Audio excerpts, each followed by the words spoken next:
Tahukah teman-teman bahwa Rasulullah memiliki istri yang bernama Maria?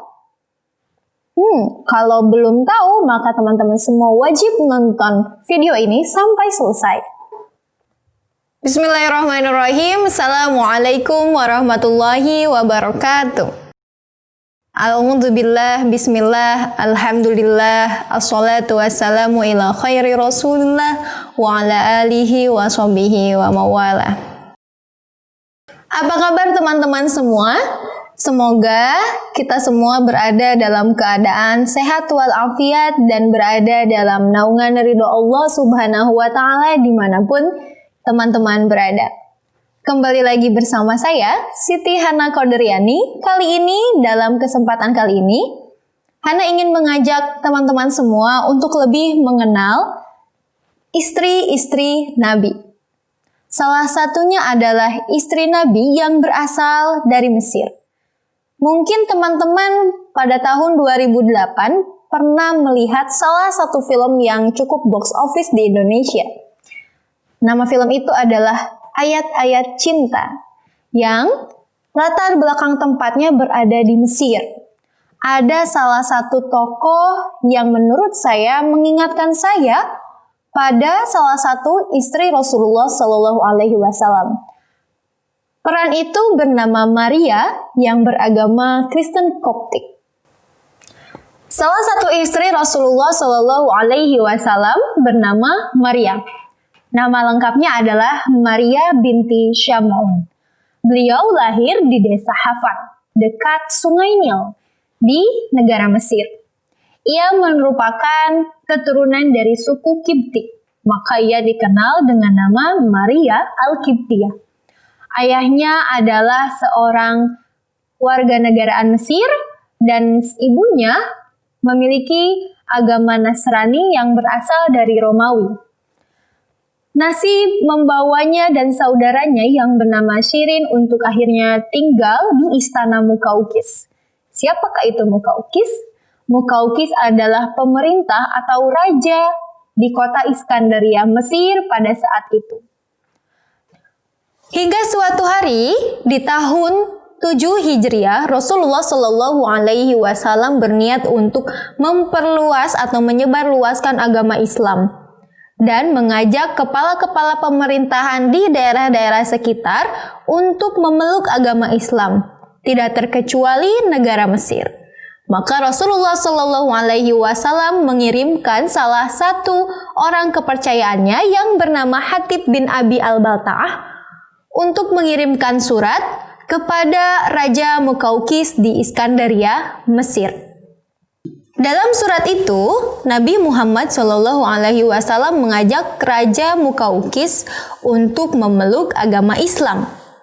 Dengan isi surat kurang lebih Bismillahirrahmanirrahim, masuklah Islam dan engkau akan mendapatkan keselamatan dan memberimu pahala 2 kali lipat. Kalau engkau menolak, maka dosa rakyatmu akan menjadi tanggung jawabmu. Kurang lebih begitu isi dari surat yang dikirimkan Rasulullah SAW kepada Raja Mukaukis melalui Hatib bin Abi Al-Balta'ah. Mukaukis langsung bertanya kepada Hatib perihal Nabi Muhammad SAW setelah membaca isi surat tersebut. Ia mengetahui bahwa akan ada nabi terakhir yang akan diutus. Namun ia mengira bahwa nabi itu berasal dari negeri Syam atau yang sekarang dikenal dengan Syria, bukan dari Jazirah Arab seperti Mekah atau Madinah. Raja Mukaukis bertanya perihal seperti apa perangai Nabi Muhammad. Dan tentu saja Hatib bin Abi Al-Balta'ah menceritakan semua keagungan-keagungan karakter dan keagungan-keagungan yang dimiliki oleh Rasulullah Shallallahu Alaihi Wasallam. Penguasa Mesir itu sangat menghormati Hatib bin Abi Al-Balta'ah, begitupun dengan Rasulullah Shallallahu Alaihi Wasallam. Namun dalam satu riwayat beliau masih keberatan untuk memeluk Islam. Dalam satu riwayat, dia menyatakan bahwa akan memeluk Islam jika Raja Romawi sudah dapat dikalahkan. Mengapa begitu? Karena dalam riwayat lain Mukaukis khawatir kelangsungan sebagai seorang rajanya akan lengser. Apalagi masyarakat Mesir pada saat itu memiliki keyakinan yang kuat dan kepercayaan yang sangat tinggi kepada agama leluhur yang mereka anut. Namun pada saat itu Raja Mukaukis menolak ajakan Rasulullah Shallallahu Alaihi Wasallam untuk memeluk agama Islam. Namun Raja Mukaukis mengirimkan begitu banyak hadiah kepada Rasulullah Shallallahu Alaihi Wasallam sebagai bentuk penghormatan kepada Nabi Muhammad Shallallahu Alaihi Wasallam. Ia mengirimkan 2 orang budak perempuan bernama Maria dan Sirin, lalu seorang hamba yang membantu dan masih bersaudara dengan Maria dan Sirin, 1 kaleng minyak wangi, 1 kilogram emas murni, 1 kaleng madu, dan 20 potong bahan baju yang berasal dari Mesir, yang pada saat itu sangat berharga. Dalam perjalanan dari Mesir menuju Madinah, tentu saja Maria dan Sirin merasa sangat sedih karena ia harus berjalan jauh meninggalkan negara kelahirannya, Mesir. Untuk menghibur Maria dan Sirin, Hatib pada saat itu yang menemani Maria dan Sirin menjelaskan seperti apa keindahan Mekah dan Madinah, bagaimana perangai Nabi Muhammad Shallallahu Alaihi Wasallam, dan hal-hal yang begitu indah tentang ajaran Islam dan seperti apa pemeluknya. Saat mendengarkan cerita dari Hatib, Maria dan Sirin merasa bahagia. Ia merasa sangat tersanjung dan tidak sedih karena telah meninggalkan negara kelahirannya Mesir. Dan Maria dan Sirin pada saat itu dengan senang hati menerima ajakan dari Hatib bin Abi al-Balta'ah untuk masuk Islam. Ketika sudah sampai di Madinah, maka Rasulullah Shallallahu Alaihi Wasallam segera menemui Hatib dan bertanya, seperti apa respon dari Raja Mukaukis sang pemerintah dari kota Iskandaria, Mesir. Maka dengan sangat berat hati Hatib mengatakan bahwa Raja Mukaukis menolak ajakan Rasulullah Shallallahu Alaihi Wasallam untuk masuk Islam. Namun karena rasa penghormatan yang besar, Raja Mukaukis mengirimkan begitu banyak hadiah. Rasulullah Shallallahu Alaihi Wasallam memutuskan untuk menikahi Maria, dan Sirin dinikahkan dengan Hasan bin Sabit yang masih sahabat dari Rasulullah Shallallahu Alaihi Wasallam. Nabi Muhammad Shallallahu Alaihi Wasallam membuatkan rumah untuk Sayyidah Maria di ujung timur Madinah. Nabi Muhammad Shallallahu Alaihi Wasallam sering sekali datang ke rumah Sayyidah Maria, meskipun hanya sekedar untuk duduk-duduk dan bersantai di kala musim panas. Di riwayat lain, Sayyidah Maria dititipkan kepada seorang sahabat di rumahnya yang bernama Haris bin Nu'man. Sayyidah Maria hidup tenang dan tentram bersama Nabi Muhammad Shallallahu Alaihi Wasallam. Keduanya menjalani hidup dengan begitu bahagia. Hari demi hari, bulan demi bulan, tahun demi tahun, hingga pada tahun kedua pernikahan, Sayyidah Maria dikabarkan hamil. Nabi begitu bahagia mengetahui bahwa istrinya Sayyidah Maria hamil. Setelah sebelumnya hanya Sayyidah Khadijah yang Allah anugerahi anak sebagai buah cinta dari Rasulullah dan Sayyidah Khadijah. Maka saat mendengar kabar bahwa Sayyidah Maria hamil, Nabi Muhammad SAW begitu bahagia dan begitu menjaga istri dan anaknya dengan sangat penuh kehati-hatian. Beliau kemudian memindahkan Sayyidah Maria keluar kota Madinah, yaitu ke daerah bernama Aliyah. Semenjak saat itu, Nabi Muhammad SAW meningkatkan perhatiannya kepada Sayyidah Maria. Ya, wajar saja hingga istri-istri yang lain dari Nabi Muhammad merasa cemburu karena Sayyidah Maria begitu diperhatikan oleh Rasulullah SAW. Apalagi Allah Subhanahu wa Ta'ala memberikan karunia seorang anak kepada Sayyidah Maria yang tidak dimiliki oleh istri-istri lain selain Sayyidah Khadijah. beliau jadi sering berkunjung ke rumah Sayyidah Maryah untuk memastikan bahwa anak dan istrinya baik-baik saja. Hari demi hari berlalu, hingga 9 bulan sudah Sayyidah Maryah mengandung anak dari Nabi Muhammad SAW. Dan betapa bahagianya Rasulullah SAW ketika diberitahu bahwa anaknya lahir dengan selamat dan berjenis kelamin laki-laki. Rasulullah SAW begitu bahagia hingga begitu banyak sholat dan bersyukur kepada Allah Subhanahu wa Ta'ala. Sejak saat itu Nabi Muhammad SAW memberi nama kepada anak laki-lakinya Ibrahim. Ya, sama seperti nama Nabi Ibrahim, bapaknya para nabi. Sejak saat itu Nabi Muhammad memerdekakan Sayyidah Maryah karena telah melahirkan anaknya.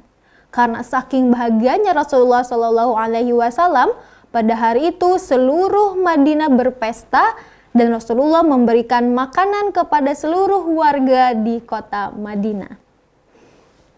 Nabi juga menjamu para fakir miskin di Madinah untuk menyambut kelahiran anaknya itu.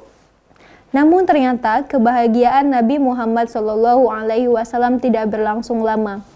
Saat Ibrahim bin Muhammad berusia 2 tahun, ia jatuh sakit hingga akhirnya ia dikatakan wafat. Mendengar wafatnya Ibrahim bin Muhammad, Rasulullah SAW dan istrinya Sayyidah Maryah begitu merasa terpukul dan sedih. Namun begitulah, kullu nafsin dha'iqatul maut. Semua hal yang bernyawa pastilah akan mati. Maka Rasulullah dan Sayyidah Maryah menghadapi kenyataan itu dengan begitu tabah, begitu sabar, dan begitu bertawakal kepada Allah Subhanahu wa Ta'ala. Karena kematian adalah suatu hal yang pasti. Pada tahun ke-11 Hijriah, Nabi Muhammad SAW juga wafat setelah sebelumnya jatuh sakit. Sayyidah Maryah pun tidak pernah bersosialisasi setelah wafatnya Nabi Muhammad SAW.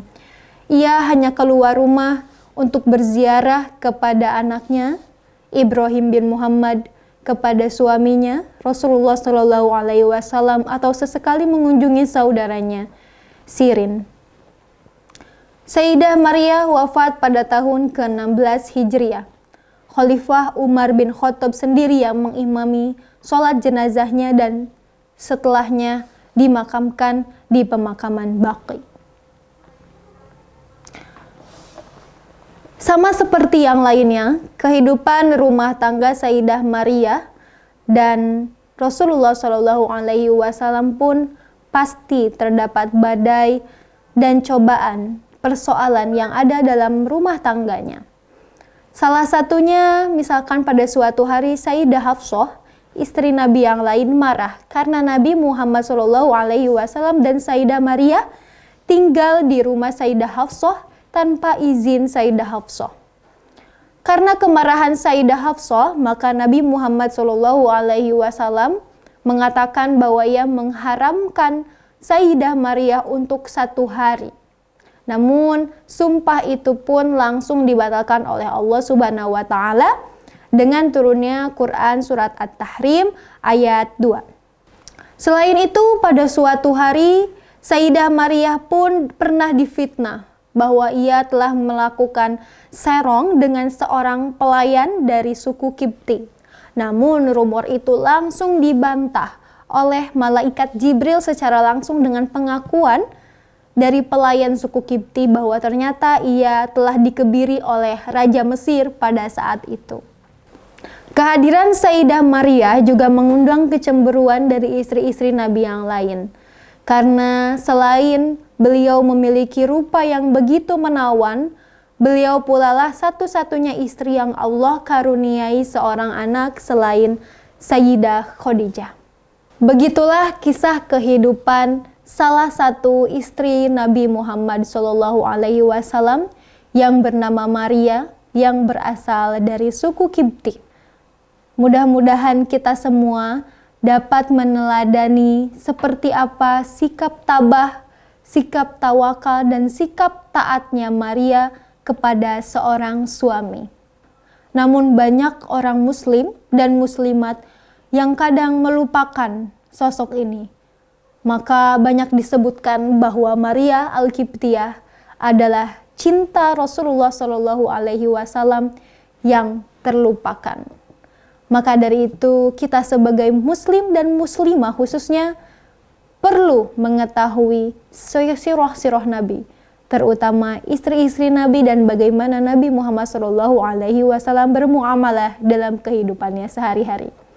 Semoga kita semua, khususnya para wanita, menjadi istri-istri solehah dan menjadi wanita-wanita penghuni surga yang bahagia di dunia dan di akhirat. Amin ya Allah ya Rabbal Alamin. Mohon maaf apabila begitu banyak salah kata dan ucapan yang saya sampaikan. Sampai jumpa di episode selanjutnya. Terima kasih. Wassalamualaikum warahmatullahi wabarakatuh.